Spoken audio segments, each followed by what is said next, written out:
Direct selling में अक्सर आम लोग आते हैं और यहाँ पे आके खास बन जाते हैं, लेकिन इस एपिसोड में एक ऐसी पर्सनैलिटी है जो पहले से बहुत खास थे, लेकिन उसके बावजूद भी वो डायरेक्ट सेलिंग में आए।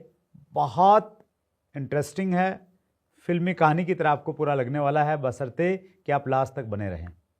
दोस्तों नमस्कार, आदाब, सत श्री अकाल। चैट विद सुरेंद्र वत्स के नए एपिसोड में आप सबका बहुत बहुत स्वागत है। हम लोग आगे बढ़ें उससे पहले मैं आपको फिर याद दिलाना चाहता हूं कि अगर आपने फ्रेंड्स मीट 2024 जो डायरेक्ट सेलिंग का सबसे बड़ा फंक्शन रहता है, इस बार हम 10 फरवरी 2024 तालकटोरा स्टेडियम न्यू दिल्ली में कर रहे हैं। अगर आपने रजिस्ट्रेशन नहीं किया है तो नीचे डिस्क्रिप्शन में लिंक है, अभी बुक कर लीजिए। हो सकता है जब तक इंटरव्यू आप पूरा करें शायद आपको रजिस्ट्रेशन नहीं मिले। बहुत तेज़ी के साथ में रजिस्ट्रेशन हो रहे हैं, बहुत लिमिटेड सीटें बची हुई हैं। हम अक्सर आपसे अनुरोध करते हैं कि जिन लोगों से आप मिलना चाहते हैं उनके नाम नीचे कमेंट्स में ज़रूर लिखिएगा। और आप बहुत सारे नाम लिखते हैं और उन्हीं नामों में एक नाम बार बार आया और वो नाम था कि आप जेपी शर्मा जी को बुलाइए, शकुनी मामा जी को बुलाइए, महागुरु जी को बुलाइए, और ये सारे एक ही व्यक्ति के उपनाम हैं।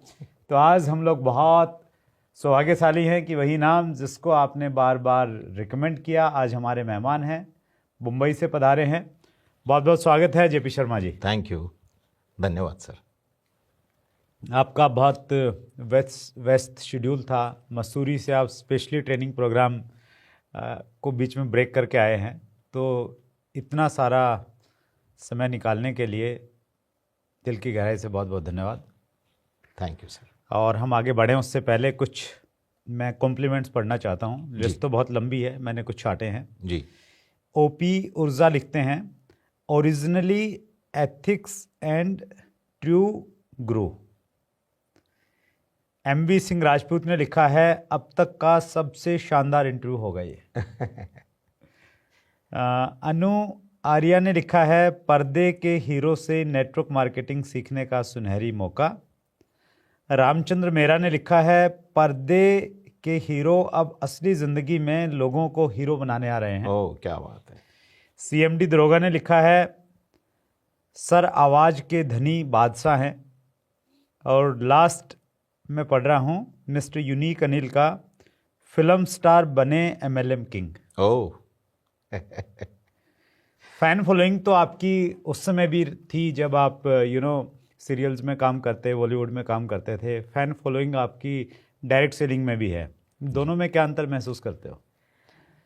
वहाँ की जो फैन फॉलोइंग थी, बस वो उनको ये लगता था कि ये पर्दे का पता नहीं क्या अजूबा है, तो उनका बस इतना ही रहता था कि पर्दे पे आता है तो फ़ोटो खिंचवाना, ऑटोग्राफ लेना, ताकि वो लोगों को बता सके।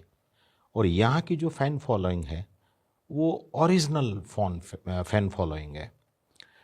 उनके साथ पर्सनली इंटरेक्शन होता है, बातचीत होती है, और अगर उनको कुछ कहें और वो उसको फॉलो करके अगर अपने सपनों को थोड़ा बहुत पूरा करते हैं, तो वो जो दिल से जो फैन फॉलोइंग का जो लव निकलता है ना सर, उसका कोई जवाब नहीं है। क्या बात, कोई जवाब नहीं है। That's great. या शुरुआत करते हैं सर आपके जन्म से। जन्म, एजुकेशन जी, फिल्म इंडस्ट्री में कैसे जाना हुआ और फिर डायरेक्ट सेलिंग में कैसे आना हुआ? मुझे ऐसा डाउट तो था कि ऐसा ये सवाल तो आएगा ही सर। एक्चुअली मेरा जन्म तो मुंबई में हुआ। अच्छा, ओके। लेकिन मेरे फादर जो हैं वो जूतों की कोई दुकान थी, उसमें लॉस हो गया तो हम लोग राजस्थान शिफ्ट हो गए, क्योंकि बेसिकली हम राजस्थान से ही थे। अच्छा, ओके। और 1 साल का था मैं तो पोलियो हो गया था मुझे। अच्छा। तो मैं 15 साल तक चल नहीं पाता था, बड़ा ऐसे हाथ से पकड़ के और स्कूल जाया करता था। बड़ा संघर्ष था।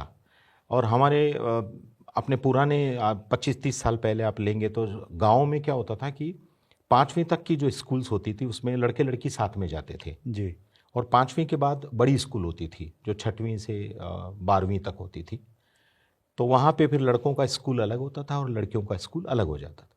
तो 5वीं तक तो मेरी बहन जो है, मुझसे बड़ी है मेरी बहन मंजू, वो मेरे साथ में रहती थी, तो मेरा बैग वैग उठा लेती थी। और मेरी इस कहानी में आपको कुछ पंचेज मिलेंगे जो शायद कईयों के काम आएंगे, प्लीज़। तो मुझे उतना फील नहीं होता था, वो मुझे प्रोटेक्ट करती थी। लेकिन जब मैं 6वीं क्लास में गया तो देखा वहाँ बड़े बड़े लड़के, 12वीं तक का स्कूल होता है, मैं चल नहीं सकता था तो कोई धक्का मार देता, कोई जो है वो टिफ़िन छीन के खा जाता। ज़िंदगी बड़ी दुश्वार हो गई थी। तो मैं मेरी माँ से बोला करता था कि माँ मैं क्या करूँ, तो माँ मुझे पलट के बोलती थी कि बेटा मैं क्या करूँ। सर ये सवाल बरसों तक चलता रहा और एक दिन मुझे समझ में आया कि जो माँ को जो करना था वो कर दिया, उसने पैदा कर दिया और बड़ा कर दिया जी। और अब जो करना है वो मुझे ही करना है। क्या बात है। राइट। तो मेरे घर और स्कूल के बीच में एक शमशान घाट पड़ता है, तो मैं जब ज़्यादा प्रताड़ित होता तो मैं वहाँ शमशान घाट में चला जाता। वहाँ मैंने योगा प्राणायाम शुरू किया। अच्छा, किस एज में? 15-16 साल की एज होगी सर। अच्छा। और मैं मतलब स्कूल में हाजिरी देता और तुरंत आके शमशान घाट में बैठ जाता। और ये कोई फिल्मी कहानी नहीं है, कहीं सुनेंगे तो सोचेंगे कि ये पूरी फिल्म कहानी सुना रहा है। वास्तविकता है कि बहुत गरीब घर से थे, तो वहाँ बैठते थे। तो अपने हिंदुओं में एक कल्चर होता है कि 10-12 साल का बच्चा अगर मर जाता है तो उसको जलाते नहीं है, हाँ, उसको ज़मीन में दफना देते हैं। तो वहाँ शमशान घाट में कई बच्चों को दफना देते थे और उस पर पत्थर वगैरह रख देते थे ताकि कुत्ते वगैरह उस बच्चे को खोद के खा न जाए जी। तो उसके ऊपर कोई लड्डू रख देता, कोई पेड़ा रख देता, कोई सेब, कोई मौसम्बी, इस तरह के रख देते। ऐसा होता है कि भगवान उसको मिले वहाँ पे, ऐसा उनका थॉट होता होगा। बट मेरा थॉट यही था कि भाई रखे हुए, मुझे भूख लगी थी तो मैं खा लेता था। अच्छा। और मैं योगा प्राणायाम करता था। मैंने 4 साल नॉन स्टॉप, सब ने मजाक उड़ाया, कोई बोलता था हो ताकत देखो अब तो ये मारेगा, बॉडी बनाएगा, ये जो भी है वो गांव के लोगों का अपना परसेप्शन होता है। जी। बट मेरा एक परसेप्शन था कि मुझे ठीक होना है, मुझे मतलब खुद चलना पड़ेगा। तो सर मैंने 4 साल योगा प्राणायाम किया और मैं सीधा चलने लगा और मुझे बहुत सारे अवार्ड रिवॉर्ड मिले। शायद अगर मैं उसी फील्ड में योगा प्राणायाम में होता तो आज मैं शायद बाबा जयानंद सरस्वती बन गया होता। लेकिन मैं सीधा चलने लगा। फिर गांव में रामलीलाएं होती थी तो उनमें मेरी आवाज़ कैसी आएगी वो सुनने के लिए मैं पर्दे के पीछे से, वो गांव में होता है ना तख्त लगा के और स्टेज बना के, तो वो मैं माइक लेके और 2-1 चेले रखता था, उनको बोलता था दूर जाके सुनना मेरी आवाज़ कैसी आती। हेलो हेलो हेलो, पीछे से आता, टप्पू मारता। मुझे उसकी मार से कोई फर्क नहीं पड़ता। मुझे उस वक्त मेरे मन में ये रहता कि उनको पूछूंगा मेरा हेलो कैसा सुनाई दिया। अच्छा, क्या मेरी आवाज़ कैसी सुनाई दी। फिर वो जो बोलते अरे तेरा गाल लाल हो गया, मैं बोलता लाल की छोड़, तू आवाज़ कैसी आई ये बता तू यार। तो बोलते अरे तेरी आवाज़ बहुत अच्छी है, दूर तक सुन रही थी। तो वो सब चीज़ें धीरे धीरे मन में आ गया सर। और चूंकि गरीब घर से हूँ तो एक कॉन्सेप्ट तो दिमाग में क्लियर हो गया था बचपन से कि पैदा होना मेरे बस की नहीं थी, लेकिन मरना मेरे बस में है और गरीब मरूंगा तो नहीं। क्या बात है। नंबर 2, आप वो काम करो जो हर कोई नहीं कर सकता है, तो आप लोगों की नज़रों के बायस बन जाते हैं। तो जैसे ही मैं योगा प्राणायाम करने लग गया, रामलीलाओं में भाग लेने लग गया, स्कूल में कविता पाठ में मैं डिस्ट्रिक्ट लेवल पे फर्स्ट आता था, तो गांव के थानेदार हैं, डॉक्टर्स हैं, वो सब कहीं स्कूटर लेके, पुराने ज़माने में थानेदार वो भी स्कूटर लेके घुमा करते थे, मोटरसाइकिल स्कूटर, वो भी रोक के पूछते थे और भाई कैसा है, क्या हाल चाल है, सब कोई दिक्कत तो नहीं है, अब तेरा प्रोग्राम कब है। तो मुझे बड़ा अच्छा लगता था कि यार मतलब ये इतने बड़े गाँव में अगर स्कूटर रोक के मेरे से कुछ पूछ रहे हैं तो कुछ ऐसा तो किया है जिससे लोगों की नज़र में वैल्यू क्रिएट हुई है जी। तो ये सब चीज़ें थोड़ा थोड़ा मुझे समझ में आने लगी और मैं इंडिपेंडेंट हो गया सर। कौन से डिस्ट्रिक्ट में गांव था आपका? हमारा नागौर ज़िला। अच्छा, नागौर ज़िला। नागौर ज़िले में एक छोटा सा आता है लाडनू कस्बा था। ठीक। तो वहाँ से हम लोग बिलोंग करते हैं। और पढ़ने में मैं बहुत तेज़ था, मतलब आप समझ लो कि 2-2, 3-3 साल का जोड़ के मैं पास होता था। अच्छा। क्योंकि सर पता नहीं मतलब पढ़ने में अच्छा नहीं लगता तो था। मैट्रिक हो पाई या नहीं हो पाई? नहीं मैट्रिक नहीं, मैं फाइनल ईयर के मतलब 14वीं क्लास के एग्ज़ाम में फेल हो गया था। अच्छा, वहाँ तक पहुँच गए? वहाँ तक पहुँच गया था। तो पिताजी ने फिर बड़े प्यार से दरवाजे पे खड़ा किया और बोला तू जा, अब तेरे को पढ़ाऊँगा नहीं, अब तेरे को जो करना है कर। मैंने कहा धन्यवाद, मैं भी यही चाहता था क्योंकि पढ़ाई में मन नहीं लगता था। मेरा ऐसा मानना है सर कि जिस काम में आपका मन लगे वो काम आप मन से करिए, 100% कामयाबी मिलेगी। ग्रेट। मुझे लगता है अपने इंडिया में प्रॉब्लम क्या है, बच्चा इंटरेस्टेड है फुटबॉल में, पिताजी और माताजी उसको धकेल रहे हैं क्रिकेट में, तो बेचारा ना इधर का रहता है ना उधर का रहता है। जी सही। तो यूं करके ज़िंदगी चलती रही।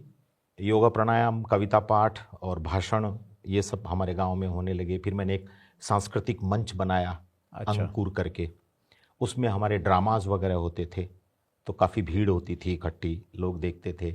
और मैं जब योगा प्राणायाम के प्रोग्राम करता था, जैसे एक इतना लंबा, एक 1.5 फुट लंबा और 1 फुट चौड़ा एक लकड़ी का मतलब टुकड़ा, उसमें 800 कीले, अच्छा। तो वो ऊपर और नीचे रख के पत्थर तुड़वाना, 2 अच्छा। आदमियों को चढ़वाना, तो इस तरह के मैं प्रोग्राम करने लग गया। ये चेस्ट के ऊपर से जीप का टायर निकलवाना।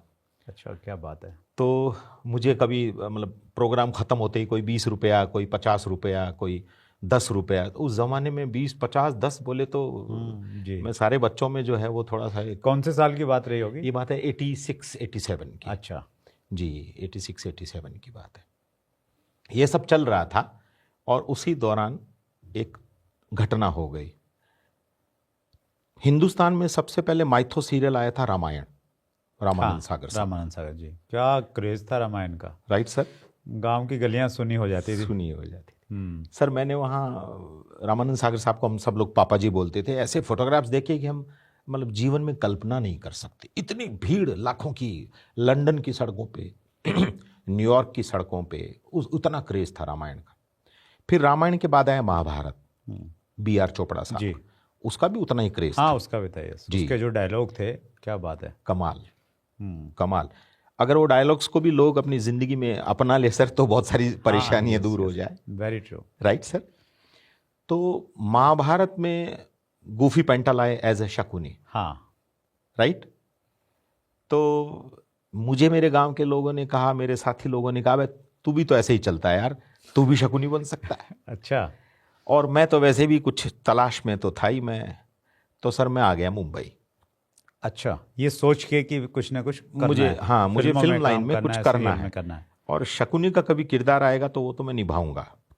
जबकि मुझे कोई मुंबई की ABCD नहीं पता, क्या होता है क्या नहीं। मैं मुंबई आ गया।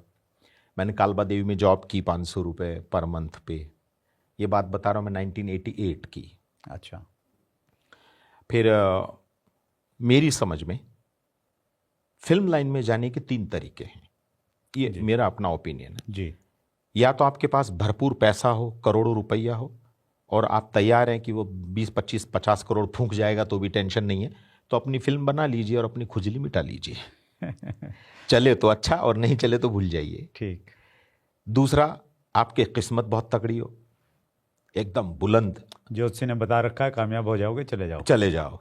और ऐसा ही होता तो शायद गांव में हो, गांव में नहीं, मुंबई में किसी स्टार के घर में पैदा हो गए होते, या जो भी XYZ किसी पैसे वाले के यहाँ हो गए होते, या कोई वाकई किस्मत ऐसी बुलंद हो गई होती। और तीसरा तरीका है वहाँ जाने का कि आप में टैलेंट है, बट उस टैलेंट को सही मंच मिलना चाहिए।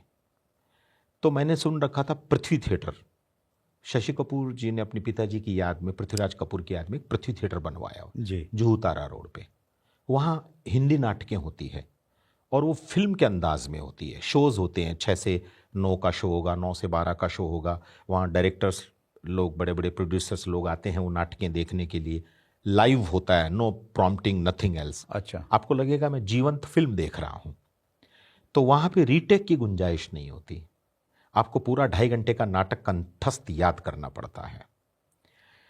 तो मेरा दोस्त है एक, उसने मुझे कहा कि चलो पृथ्वी थिएटर चलते हैं, वहाँ नाटकों में तेरे को भाग मिल जाएगा। अब ये पता नहीं कि गांव के नाटकों में और मुंबई के नाटकों में ज़मीन आसमान का फ़र्क होता है। मैं तो सर छोटी सी मटकी का मेंढक था, मैं तो समुद्र में अब उतरा था, अब मुझे पता चलना था क्या गहराई है और क्या लंबाई चौड़ाई जी। तो हम लोग पृथ्वी थिएटर गए। ज़िंदगी में पहली बार जिस एक्टर से मिला उनका नाम था शफी नामदार। अच्छा जी। तो मैंने उनको मेरे सर्टिफिकेट्स दिखाए, सर मैं राजस्थान से हूँ, ये देखिए कविता पाठ लगातार 6वीं 7वीं 8वीं 9वीं 10वीं फर्स्ट और ये वो सब। तो उन्होंने कहा क्या नाम है? मैंने कहा जयप्रकाश। जयप्रकाश? बोले जयप्रकाश प्रकाश? मैंने कहा नहीं प्रकाश। बोले अरे प्रकाश होता है। मैंने कहा हाँ प्रकाश। बोले तुम्हारी भाषा अच्छी नहीं है। मैंने कहा भाषा तो मेरी अच्छी है। बोले अरे बेटा फिल्म लाइन में भाषा बोले तो एक घोड़े की लगाम है। अगर तेरी भाषा तेरे काबू में नहीं है तो तू घोड़े को मोड़ेगा कैसे? तो तुझे सीखना पड़ेगा। मैंने कहा सीखूंगा ना सर। तो बोले, मैंने कहा मुझे रोल देंगे? बोला नहीं, रोल तो नहीं, बैक स्टेज करेगा। तो सर अंग्रेजी में मेरी मतलब इतनी दोस्ती है अंग्रेजी से जितनी सांप और नेवले की। तो बैक स्टेज का मतलब मुझे लगा कोई एक्टिंग का ही मामला होगा, तो मैंने हाँ भर दी।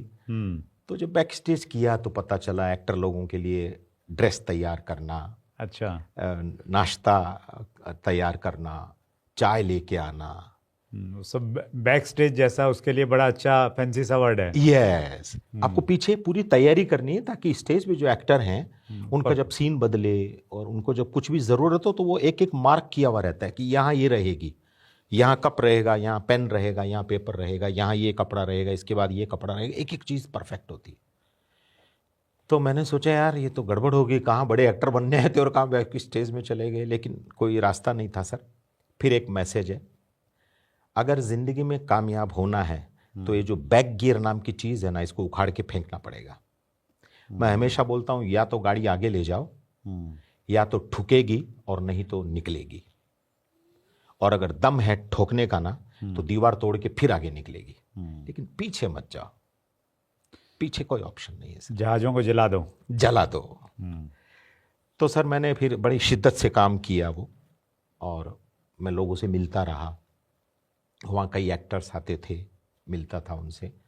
फिर मैंने सोचना शुरू किया कि ये श ज़ ये क्या होता है। तो फिर एक जलाल आगा साहब बहुत पॉपुलर एक्टर थे, शोले फिल्म में जिनके ऊपर एक गाना है महबूबा महबूबा, अच्छा अच्छा अच्छा, वो जलाल आगा पान परा के ऐड में आते थे, जी जी जी, बड़ी भारी सी आवाज़ थी जी। तो उनसे मेरी मुलाकात हुई। तो उन्होंने कहा तुझमें करंट तो है लेकिन तेरे को चार्ज करना पड़ेगा। अच्छा, तो मैं कहा ठीक है सर। तो मैं उनके साथ मेरा उठना बैठना शुरू हुआ और उनसे मैंने सीखना शुरू किया फिल्म लाइन में कौन सी भाषा इस्तेमाल होती है। अपने यहाँ उर्दू और हिंदी मिश्रित भाषा इस्तेमाल होती है। जी। तो फिर मैंने उनसे सीखना शुरू किया, क़ क्या होता है, ज़ क्या होता है, श क्या होता है। और सर फिर एक मैसेज दूंगा, कई बार नाटक में मैं अगर गलत बोलता तो ऐसे देखते कम थे रिहर्सल, ऐसे सुनते रहते थे, वो जूता निकाल के फेंक देते थे। अच्छा,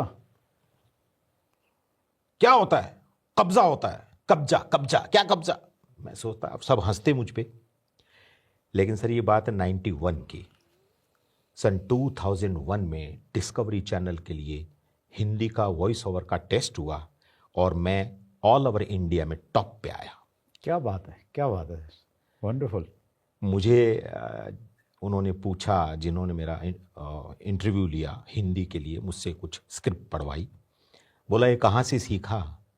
मैंने कहा सर 10 साल पहले जूते खाए, आज काम आ गए। क्या बात है।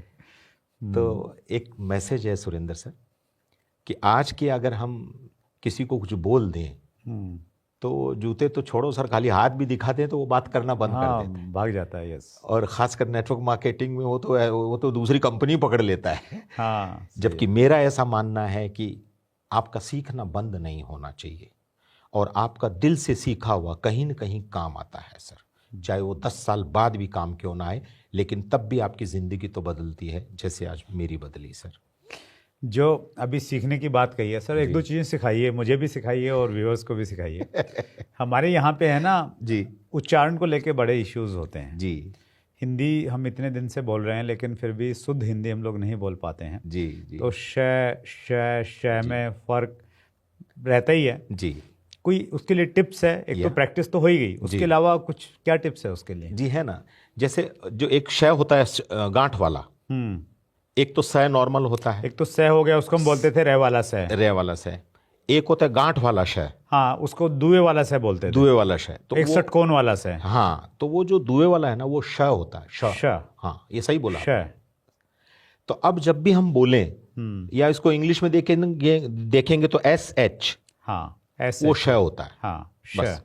तो जब भी जैसे JP शर्मा, तो वो जब भी आए, ऐसा हिंदी में ध्यान भी नहीं तो अंग्रेजी में ध्यान आए कि SH वाला है, हाँ, तो श बोलेंगे तो आ जाएगा, उसकी प्रैक्टिस करनी पड़ेगी। रे वाले से को कैसे बोलेंगे? वो नॉर्मल है, समस्या, समस्या, समाधान, हाँ, समस्या समाधान, सुरेंद्र।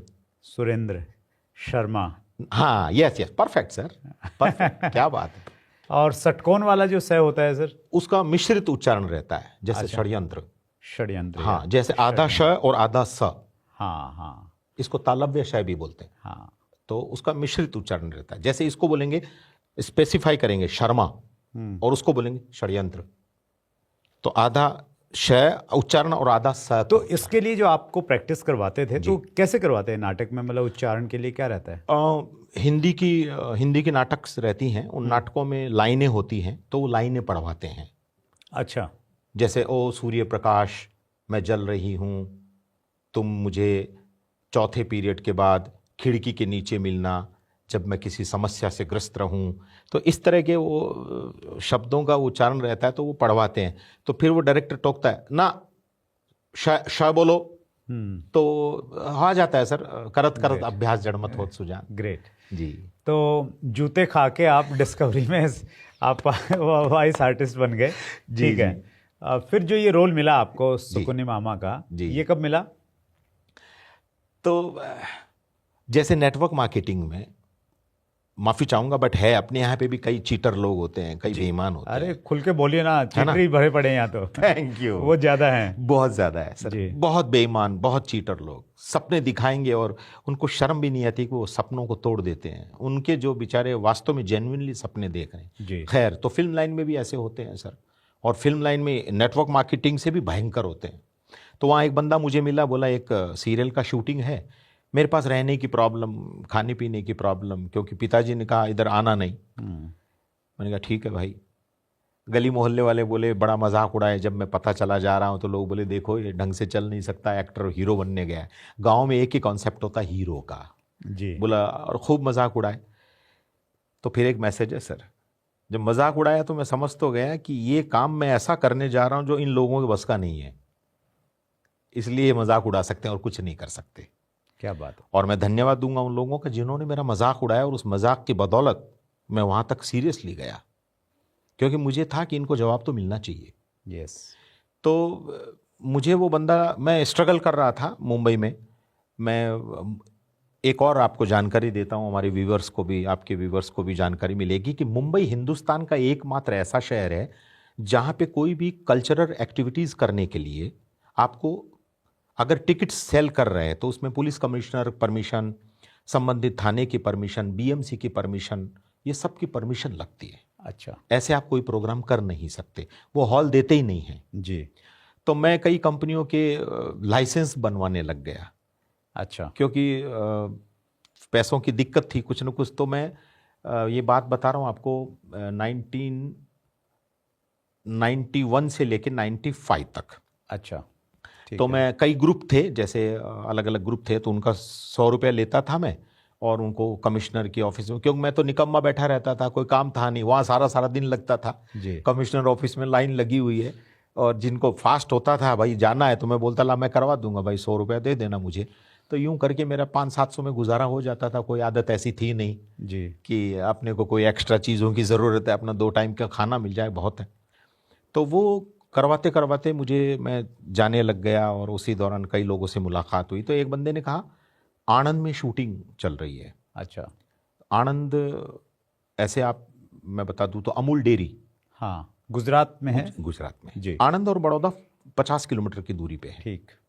और मैं स्ट्रगल कर ही रहा था, और मैंने क्या किया सर, फिल्मों में डबिंग होती है, जैसे आज हम शूट कर रहे हैं यहाँ, तो चलो एकदम शांति है, लेकिन आप जब सार्वजनिक तौर पे आउटडोर में शूट करते हैं तो बहुत सारी आवाज़ें आती है। हाँ। लेकिन आप पर्दे में देखेंगे तो आवाज़ एकदम क्लियर आती है, वो सब डबिंग करना पड़ता है। अच्छा, मतलब जो डायलॉग वहाँ बोला था वो स्टूडियो में रिकॉर्ड होता है। ओके। और जैसा वहाँ शूटिंग करते वक्त बोला था उसी अंदाज में वहाँ बोलना पड़ता है। लिपसिंग में मिलनी चाहिए। यस, परफेक्ट एकदम। आजकल तो टेक्निक आ गए सर, हमारे ज़माने में तो लिपसिंग एकदम एक एक नोट पकड़ना पड़ता था डबिंग के लिए। जी जी जी।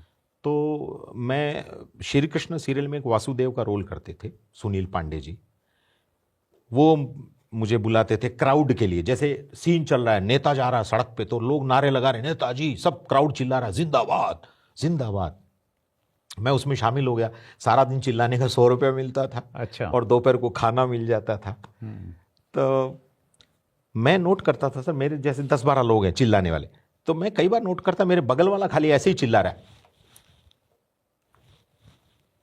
मैं सोचता है इसकी आवाज़ क्यों नहीं आ रही है यार, हम तो सब चिल्ला रहे हैं, गला बैठ गया चिल्ला चिल्ला के। हाँ। तो बाद में पता चला, मैंने पांडे जी से कहा, मैंने कहा सर, पांडे जी बोले वो धोखा दे रहे हैं ना, वो जिंदगी भर धोखे में ही रहेंगे, तू सीख, अच्छा। तुमको सीखना है। तो सर मैंने बड़ी शिद्दत से वो काम सीखा, मैं डबिंग करने लगा, फिर मैं वन लाइनर करने लगा। वन लाइनर बोले तो जैसे अभी हम बैठे हैं, कोई चाय लेके आया जी। तो उसने कहा सर चाय प्लीज़, इसको वन लाइनर बोलते हैं। अच्छा। तो वो डबिंग करना पहले शुरुआत में। जी।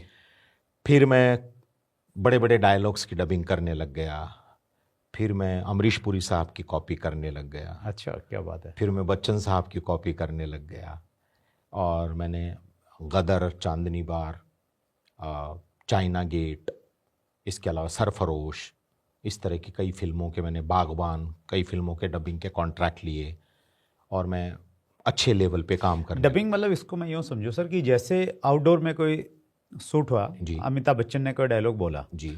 तो स्टूडियो में उसकी जो डबिंग होती थी उसमें अमिताभ बच्चन की आवाज़ नहीं होती थी, किसी दूसरे कलाकार की होती नो, थी। बच्चन साहब की खुद की आवाज़ है। अच्छा। लेकिन कई बार ऐसा होता है कि वो शूट पे कहीं गए हुए हैं, हाँ। और सेंसर बोर्ड में फिल्म जमा करवानी है, अच्छा। ताकि सेंसर का सर्टिफिकेट मिले। हम्म। अब उनके पास समय नहीं है, तो और उनको पता है बच्चन साहब ये बड़े एक्टर हैं, आएंगे तो 2-3 दिन में फिल्म डबिंग कंप्लीट कर देंगे अपनी। राइट। तो पूरी फिल्म डब करवा लेते थे, और बच्चन साहब से मिलती जुलती आवाज़ वाला डबर ढूंढते थे, उससे भी डबिंग करवा के फिल्म सेंसर बोर्ड में दे देते। जब फिल्म पास हो जाती तब तक फिर बच्चन साहब आके और वो अपना ओरिजिनल ट्रैक दे देते। Got it. तो जैसा आपने शूट किया है वैसा ही आपको, अगर शाउटिंग का शूट है तो आपको स्टूडियो में भी शाउटिंग करना पड़ेगा। Right right. उतनी डेसिबल का शाउटिंग होना चाहिए। हाँ। तो जितना अच्छा आपने शॉट दिया है उतनी ही अच्छी अगर आप डबिंग करेंगे तो फिर वो कमाल, मतलब कमाल हो जाता है। आप यूँ समझिए।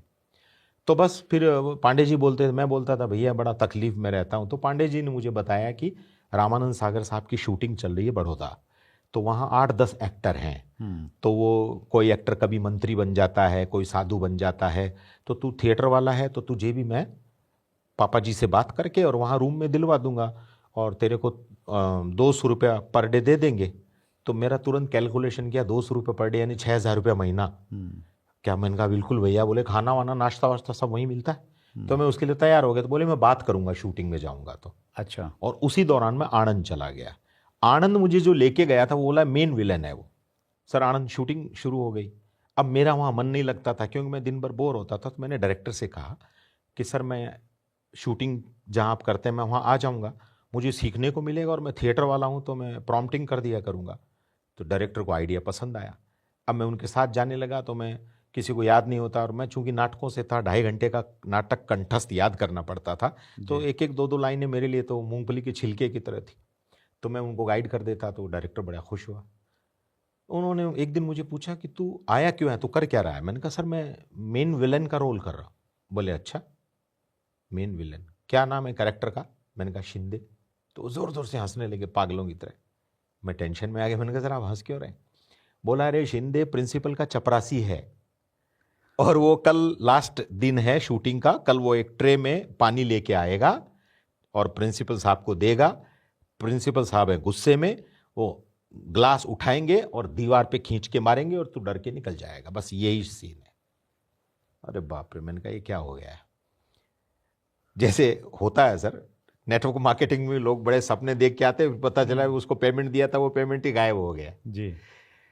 तो मैंने कहा, उसी दौरान फिर फोन आया कि रामानंद सागर साहब की शूटिंग चल रही है बड़ौदा, और श्री कृष्णा सीरियल चल रहा है, और श्री कृष्णा में अभी महाभारत आने वाली है। आप यूं समझ जाओ सर आकाशवाणी हुई हो जैसे। अच्छा। और जैसे ही शब्द आया कि श्री कृष्णा में अब महाभारत आने वाला है, मेरा तुरंत स्ट्राइक किया कि यार महाभारत तो बिना शकुनी के होगी नहीं। अच्छा। शकुनी है तो महाभारत है, नहीं तो नहीं जी। है। और सर मैं तुरंत दूसरे दिन जुगाड़ करके पहुंच गया बड़ौदा। तो वहाँ मिले मुझे पांडे जी। तो मैंने कहा भैया, वो बोला अरे आ गया तू, आ मैं बात कर ले। तो मैंने कहा नहीं, मुझे वो शकुनी वाली लाइनें ला दो। तो बोले पागल है क्या? मैंने कहा क्यों? बोले अरे शकुनी की लाइन होगा तुम क्या करेगा? मैंने कहा ऑडिशन दूंगा मैं शकुनी का। तो वो नाराज हो गए, बोले अरे, मैंने कहा भैया लाके तो दो, बाद में देखेंगे। गुस्से में उन्होंने ढूंढ डांड के, वो वासुदेव का रोल करते, उन्होंने मुझे आप यूँ समझो सर, एक ये पेज होता है ना, एक फुल पेज पीछे और फिर आधा, एक 2.5 पेज का एक डायलॉग ला के दिया। अच्छा। गुस्से में बोला ये ले मर। मैंने लिया और मैं कोने में चला गया और 5 मिनट में मैंने याद कर लिया। वापस आया, मैंने कहा भैया याद हो गया, सुन लो। अब वो टेंशन में आ गए, बोले याद हो गया? मैंने कहा हाँ। बोला अभी तो दिया था तेरे को। मैंने कहा अरे भैया ये 2.5 पेज का लाइन है, हम तो 2.5 घंटे का नाटक 4 साल हो गए कंठस्थ याद किए हुए घूम रहे हैं। बोले यार तेरा काम हो सकता है। तो सर ऑडिशन हुआ, जिंदगी में पहली बार मैं सेट पे गया। हस्तिनापुर का सेट बना हुआ बड़ा सा, महल और सिंहासन बने हुए, और मुझे कुछ दिख नहीं रहा। जैसे यहाँ लाइटें लगी है तो शूटिंग में भी एक मॉनिटर होता है जी, तो मॉनिटर के पीछे बैठ के वो देखते रहते हैं और आर्टिस्ट लोग सामने होते हैं। मुझे तो कुछ पता नहीं। तो रामानंद सागर साहब के सबसे छोटे लड़के हैं मोती सागर। तो इससे पहले कई लोग ऑडिशन दे के गए, कोई एक लाइन में अटक जाए, कोई 10 सेंटेंस बोल के अटक जाए, कोई 5 शब्द पे अटक जाए, कोई गुजराती टोन में बोल दे, कोई MP की टोन में बोल दे, कोई मारवाड़ी टोन में बोल दे, तो गुस्सा हो गए। अच्छा। तो फिर बोले अरे बंद करो ये सब। तो पांडे जी ने थोड़ा रिकमेंड किया, बोला एक लड़का है थिएटर नाटक करता है थोड़ा सा। अच्छा ठीक है, आ जाओ। मुझे सर कुछ नहीं पता, मैं इधर उधर देख रहा हूँ, मुझे कुछ दिख नहीं रहा, उनको मैं दिख रहा हूँ। अच्छा। वो हंस रहे हैं, मुझे तो कुछ पता नहीं। बोले अच्छा ठीक है बोलो। अब मैंने बोलना शुरू किया, मैंने बिना अटके वो 2.5 पेज का डायलॉग उड़ा दिया, ठक ठक ठक। अरे बोले बहुत बढ़िया बहुत बढ़िया। अच्छा इसको रोके, शकुनी रोते हुए कैसे बोलेगा? मैंने रोना शुरू कर दिया, रियल में आंसू आ गए। तो उधर से उन्होंने ताली बजाई, बोले अच्छा वेरी गुड आइए मुझे ले जाया गया। बोले बहुत अच्छा, और मुझे लगा रोल मिल गया। अच्छा। तो मैंने कहा भैया रोल फाइनल है मेरा? बोले फाइनल नहीं है, पापा जी को बताएंगे। अब जिंदगी में पहली बार वो शब्द सुना। मैंने कहा पापा जी कौन है? बोले रामानंद सागर को हम सब पापा जी बोलते हैं। अरे अच्छा। मैंने कहा मरवा दिया, और टाइम लगेगा क्या? हाँ। बोले टाइम क्या, अबे ऑडिशन दे दिया, इसका मतलब ये थोड़ी है कि तुम्हारा रोल फाइनल हो गया। जी। वो लोग फाइनल करेंगे। मैंने कहा भैया हो सके तो दिलवा दो। बोले मैं बोलूँगा ऑडिशन तो दिखाएंगे उनको। मुंबई चला गया सर, और 3 या 4 दिन के बाद मुझे कॉल आया, बोले सुनील पांडे जी का। तब मोबाइल नहीं थे सर, वो पड़ोसियों के घरों में जी PP नंबर होता था। ये तो मुझे कॉल आया, मैं बड़ौदा गया, इधर उधर से भाड़ा उधारी लेके लोगों से। तो रात को गया सर। जिंदगी में पहली बार मैंने रामानंद सागर साहब को देखा, बहुत मशहूर डायरेक्टर जिनकी फिल्में गांव में देखा करते थे जी। 100-150 का पूरा काफिला उनके साथ चलता था। तो उन्होंने, तो पांडे जी ने कहा, वो कैरेक्टर का नाम लेते थे जैसे वासुदेव, शकुनी, पर्सनल नाम नहीं लेते थे। अच्छा ओके। तो पांडे जी ने कहा पापा जी वो लड़का जिसका रात को आपने ऑडिशन देखा और आपने कहा बड़ा करारा लड़का है, करारा यानी पंजाबी में शब्द होता है जोरदार। जी। बोले हाँ वो चल रहे हैं, और उनके पीछे पीछे पूरा कुनबा चल रहा है। जी। तो बोले हाँ मैंने देखा, लेकिन मेरे पास जो महाभारत के जो मेन कैरेक्टर हैं चलते चलते बोल रहे हैं, हाँ। जैसे दुर्योधन है, दुशासन है, द्रौपदी है, अर्जुन है, युधिष्ठिर है, भीम है, सबके 3-3 4-4 एक्टर हैं। सर ये सेंटेंस जैसे ही मैंने सुना, मैं तुरंत रामानंद सागर साहब के सामने गया और मैंने कहा पापा जी कंपटीशन करा लो, जो जीतेगा वो करेगा। अच्छा। और मैंने 1 सेकंड का पॉज लिया और मैंने कहा पापा जी शकुनी का रोल मैं ही करूंगा। तो थोड़ा एक आंख से ऐसे देखते हैं, उन्होंने ऐसे देखा, बोला तू ही करेगा। अच्छा क्या बात है, कॉन्फिडेंस देख के। Yes sir. तो उनका लड़का आया, बोला अरे पापा जी, बोला अरे पापा जी गया तेल लेने, इस लड़के का कॉन्फिडेंस देख। और सर मैं वहीं रोने लग गया, आंखों में आंसू आ गए। वो पांडे जी भाग के आए, बोले अब पापा जी को हम कुछ भी नहीं कहते हैं, तो कुछ भी बोल देता है। मैंने कहा भैया आपके पापा जी बने नहीं है, पैसा देंगे तो हमारे भी पापा जी बन जाएंगे जी। तो सर दूसरे दिन फिर मेरा ऑडिशन वो फाइनल हुआ, फिर मेरा मेकअप हुआ, और बस फिर एक घटना हुई, मुझे पासे दिए गए तो मैंने पासे लिए नहीं। अच्छा। तो रामानंद सागर बोले पासे नहीं लेगा तू? अरे यही एक्टर की प्रॉब्लम है कि वो एक्टर बना नहीं कि वो चर्बी आ जाती है, जैसे नेटवर्किंग में होता है सर, वो थोड़ा बहुत कमा लेता है तो ऐसे घूमता है जैसे तरबूज 2 दबा के घूम रहा हो। तो मैंने कहा पापा जी अभी अभी गूफी पेंटल साहब ने पासे लिए हैं, तो शकुनी हाथ में पासे है तो या तो ऐसे करेगा या ऐसे करेगा या चलते चलते ऐसे करेगा, और 500 का करेगा क्या? तो मैं पासे नहीं लूंगा, मैं एक मैनरिज्म बनाऊंगा, मैंने थिएटर किया हुआ। बोले क्या? तो मैंने सोचा हुआ था सर मेरे हाथ में ये 4 अंगूठियाँ होती हैं, हम्म, तो जब भी शकुनी कोई षड्यंत्र वाली डायलॉग बोलता था, षड्यंत्र वाला, जी, तो थॉट प्रोसेस में वो ऐसे करते कैमरे के आगे, हाँ, और फाइनल किया तो ये हाँ, खत्म। हाँ, वो मैनरिज्म मेरा बड़ा हिट हुआ सर। अच्छा, क्या बात है। जी, मैं जहाँ कहीं जाता, वो आपने ही किया था, वो जी आपका हाँ, आइडिया ये था? मेरा ही स्टाइल होता था। जी अच्छा, सर, क्या जी। बात है। तो फिर बहुत पॉपुलर भी हुआ और वहाँ से मेरी यात्रा शुरू हुई सर फिल्म लाइन की। फिर जय गंगा मैया में शुक्राचार्य, फिर अलिफ लैला में एक भूत का रोल किया मैंने, अभी जिंदा हूँ मैं। क्या बात है। और इसके अलावा एक आंखें सीरियल था मेरा, अच्छा, that was very popular serial on Doordarshan. हम 2 विलन थे उसमें, 7 हीरो थे, 4 साल चला वो। फिर मैंने बेंगलुरु साउथ का एक सीरियल किया, टिम्बा रुचा। फिर मेरा एक सीरियल था शिरडी के साईं बाबा तेरे हज़ारों हाथ, स्टार प्लस पे आता था। हाँ, फिर एक स्टार प्लस पे आता था बच के रहना रे, वो किया, उसमें अलग अलग डिफरेंट डिफरेंट कैरेक्टर्स किए। फिर लंदन में मेरे शोज़ हुए, क्या बात है, तो अखबारों में आया लाडनू से लंदन तक का क्या सफ़र। बात है। फिर शोज़ किए मैंने। फिर वापस आया, तब तक डिस्कवरी के लिए एनिमल प्लैनेट्स और नेशनल ज्योग्राफी, उनमें हिंदी के कई प्रोग्राम्स किए, और ज़िंदगी बहुत अच्छे लेवल पे चली गई। और मेरा लास्ट सीरियल था 2010 में स्टार प्लस पे, पृथ्वीराज चौहान, अच्छा, धरती का वीर योद्धा पृथ्वीराज चौहान। उसमें मैं मेन विलन था, जयमल का रोल किया मैंने। ये मेरी फिल्म लाइन की एक जर्नी है सर। फिर सब कुछ ठीक था, इतने सारे नाटक, नाम भी हो गया, रिलेशन भी बन गए, सब कुछ बन गए, फिर डायरेक्ट सेलिंग की तरफ आकर्षण कैसे हुआ? 1998 में एक इंटरनेशनल कंपनी आई, उसमें मेरा एक फिल्मी फ्रेंड था, उसने ज्वाइन किया। तो उसने मुझे भी कहा कि ज्वाइन कर ले। अब मैं तो कुछ जानता नहीं सर, तो मैंने कहा क्या है, तो वही बोला, अरे बहुत बढ़िया है और फॉरेन की कंपनी है और तू कर ले, बहुत पैसा आता है इसमें। तो मैंने ज्वाइन कर लिया, किट विट मिल गया। 1998, 1998, 25 साल पहले। यस सर, 25 साल पहले। हम्म, अब मेरी शूटिंग बड़ौदा होती थी, मुंबई में भाड़े का मकान था। मुंबई 25-26 दिन, 28 दिन शूट होता था। एक दिन चेक लेने के लिए मुंबई आते, चेक लेते, बैंक में छोड़ते, उस टाइम पे एनईएफटी नहीं होता था, जी, और वापस चले जाते। बस यही ज़िंदगी थी। फिर एक मैसेज आता है सर कि आदमी का क्या होता है ना, जहाँ इनकम आ रही होती है ना, उसका फोकस वहीं होता है। मेरा ऐसा मानना है कि अगर वो ज़रा सा गर्दन इधर उधर घुमा के देख लेना, तो हो सकता है कि बड़ा मौका उसको और मिल जाए। लेकिन मैं चूंकि संघर्ष करके आया, पैसा था नहीं मेरे पास, गरीबी से संघर्ष कर रहा था, लड़ाई लड़ रहा था, तो मेरा फोकस वहीं रामानंद सागर साहब के यहीं था। रोल मिल रहे थे और उन्होंने बोला भी था कि तेरे को जब तक मेरा सागर आर्ट्स रहेगा, तेरा परमानेंट रोल रहेगा, चाहे तो विलन का रहे, चाहे वन ऑफ द कोई मेन कैरेक्टर रहे। मेरी ज़िंदगी भी चल रही थी, तब तक 2-2.5 साल गुजर गए। फिर मैं जब मेरे दोस्त से मिला तो वो ठीक ठाक एक खटारा कार में शिफ्ट हो चुका था। अच्छा, तो मुझे बोला यार, और वो थोड़ा अटकता था, बोला यार जेपी, मज़ा आ रहा है यार, कार ले ली तेरे भाई ने। तो मैंने कहा वो छोड़ यार, तू पहले लंबा लंबा अटकता था भाई, अब तेरा अटकना कम हो गया। बोला, मैंने कहा कोई दवाई है क्या इस कंपनी में? बोला दवाई नहीं है, प्लान दिखा दिखा के प्रैक्टिस हो गई बोलने की। मैंने कहा यार ये भी इम्प्रूवमेंट होता है ये तो सर। फिर मैंने सीरियसली उसको समझा, अच्छा, और मैंने कहा इसको भी शुरू करेंगे। फिर उसका एक बहुत बड़ा सेमिनार हुआ। अपने एशिया महाद्वीप में सबसे बड़ा हॉल है षणमुखानंद हॉल, मुंबई, यस, मुंबई। 2890 की कैपेसिटी है।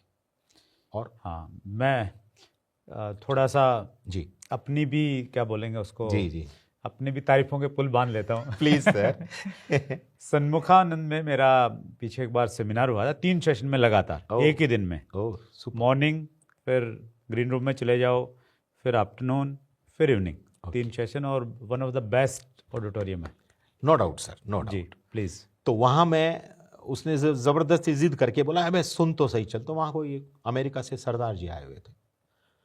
उन्होंने कहा कि मैं 17-18 साल से ये काम कर रहा हूँ, मैंने नहीं सोचा था कि ये कंपनी हिंदुस्तान में जाएगी। आप सब लोग कौन है मैं नहीं जानता, लेकिन मैं कौन हूँ आप सब जानते हैं। मुझे थोड़ा अजीब सा तो लगा, मैंने कहा क्या बात कर रहा है भाई। फिर उन्होंने एक बात बोली, बोला आप एक साबुन भी खरीदते हैं तो मैं अमेरिका में पैसा कमाता हूँ, और मैं नहीं भी रहूँगा इस दुनिया में तो भी पैसा आएगा। पैसिव इनकम, पहली बार वो शब्द सुना। अच्छा। फिर मैंने मेरे दोस्त को पूछा, मैंने कहा भाई सीरियसली ये समझा दिए काम क्या है? हम खरीद रहे हैं इधर हैं, कमा वो उधर रहा है। ये तो भूकंप वाला हिसाब हो गया, रिएक्टर स्केल मापा गया हिमालय में और मकान गिरे लातूर में। जी। तो सर फिर इस चीज़ को समझा, शुरू किया।